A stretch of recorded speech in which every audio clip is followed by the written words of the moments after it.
Hi, welcome back. Today is day 5 of our 8 Days of Easter series. Today we're talking about supper. Now, I'm calling today Sit Down at the Table Together Day. And the stories that play into today, as we get closer to Easter, we're getting closer to Jesus' death. And so today, the stories we're going to be taking are called the Last Supper. And it's called that because it's the Last Supper that Jesus had with his disciples before he died. Now, in this story, there's a line that really stood out to me. And Jesus says, I have earnestly desired to eat this Passover with you. What does that mean? That means Jesus is saying, I am so excited. I have been looking forward to eating this meal with all of you. Now, this story, the Last Supper, is where we get the information about the bread and the grape juice that we take in communion every Sunday. But this story is about so much more than food.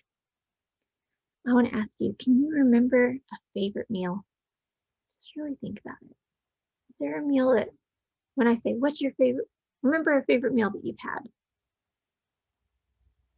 Let me tell you about one of mine. Okay. So I have 2 little brothers that are about 12 and 14 years younger than I am. And so I remember one night we were eating dinner together, and it was my parents and my 2 little brothers and me. And they were probably about, 5 and 7. And we were sitting there, and I don't remember what happened, but there's something funny happened at dinner. And my brother Sam, who was about 7, he laughed so hard that he threw up. I mean, he just leaned over his plate and just threw up all onto his plate. And it was so gross, but it was so funny. We just all started laughing even harder. Even Sam was just, I think it came out his nose because he kept laughing as he was throwing up. Oh, I mean, I laughed so hard that I cried, and I will never forget that. Another one of my favorite meals is when me and Robert, my husband, we had a couple of our friends over and we ate a good meal, but then we sat and we talked together for hours. I mean, hours and hours.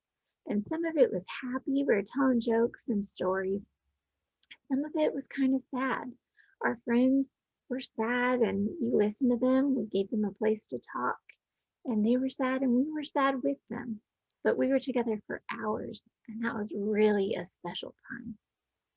There's a verse in the Bible. It's from Matthew 18, verse 20, where it says, where 2 or more people are gathered in my name, I am with them. God made meals to be a special time for us, whether it's happy time, where we're telling jokes and laughing so hard we throw up, or whether it's harder times where you're talking about serious stuff. Maybe people are sad, but meals are special. God made those for us. So my challenge for you and your family, is either tonight or this weekend, whenever, find a time that you can all sit down together and share a meal. And don't have the TV on, and nobody will be on their phones. In fact, leave all your devices, all that stuff, technology, somewhere else. It's just you and the people you love and the meal. It's so special, and I hope that you'll enjoy it. Guys, thanks for coming back today. We'll see you again tomorrow on our 8 Days of Easter. Bye.